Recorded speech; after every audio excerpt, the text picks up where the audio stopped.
যার শাড়ি, কপালে টিপ, কানের দুল আর পায়ের গোড়ালি আপনি রোজ দেখেন, আর আরো অনেক কিছু দেখতে পাওয়ার স্বপ্ন দেখেন। স্বপ্নে যাকে ইচ্ছে মতন দেখে, আমি সেই মেয়ে। বিহারের প্রত্যন্ত গ্রামে দিনের আলোয় যার ছায়া মানানো আপনার ধর্মে নিষিদ্ধ, আর রাতের গভীরে যাকে বস্তি থেকে তুলে আনতে পাইক বরকন্দাজ পাঠান আপনি, আর সুসজ্জিত বিছানায় যার জন্য অপেক্ষায় অধীন হয় আপনার রাজকীয় লামপট্ট। আমি সেই মেয়ে। আমি সেই মেয়ে আসামের চা বাগানে ঝুপড়ি কামিনে বস্তি থেকে যাকে আপনি নিয়ে যেতে চান সাহেবী বাংলায় মধ্যরাতে ফায়ার প্লেসে ঝলসে ওঠা আলোয় নদীর চোখে দেখতে চান যার অনাবৃত শরীর। আমি সেই মেয়ে। রাজস্থানের শুকনো উঠোন থেকে পিপাসার জল আনতে যাকে আপনি পাঠিয়ে দেন 10 মাইল দূরে সরকারি দাঁড়ায়, আর 20 মাইল হেঁটে ক্লান্ত বিধ্বস্ত যে রমণী ঘরা পথে ঘরে ফিরে বসিয়ে দেন চুলার আগুনের সামনে আপনার রুটি বানাতে। আমি সেই মেয়ে।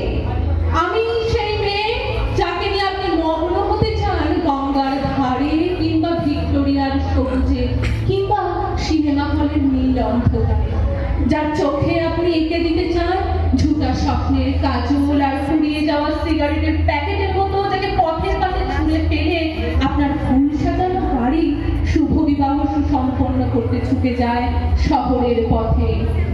কোণে দেখা আলোর গধূলিতে একা দাঁড়িয়ে থাকা আমি সেই মেয়ে। আমি সেই মেয়ে।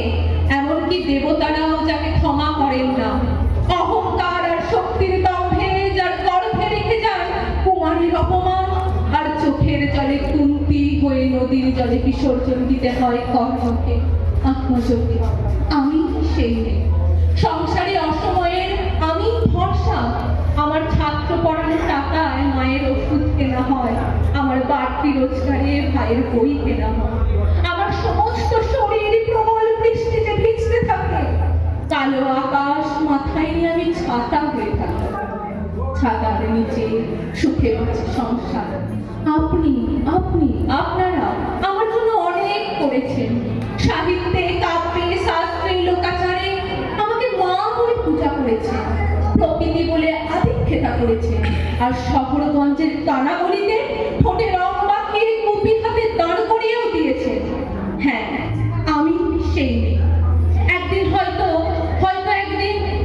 অন্য কোনো একদিন আমার সমস্ত মিথ্যে পোশাক ছুঁড়ে ফেলে দিয়ে আমি হয়ে উঠবো সেই অসামান্য। খোলা চুল মেঘের মতো ঢাকবে আমার খোলা পিঠ, দু চোখে জ্বলবে ভীষণ আগুন, কপাল ঠিকরে বেরোবে ভয়ঙ্কর তেজরশ্মি, হাতে ঝলসে উঠবে সেই খড়গ, দু পায়ের নুপুরে ভিজে উঠবে রণদুন্ধবী, নৃশংস অট্টহাসিতে ভরে উঠবে আকাশ। দেবতারাও আতঙ্কে স্তব্ধ হয়ে বলতে থাকবেন মহামেঘ প্রভা ঘোড়া মুক্তকেশী চতুর্ভুজা কালিকাং দক্ষিণাং মুন্ডমালা বিভূষিতাং।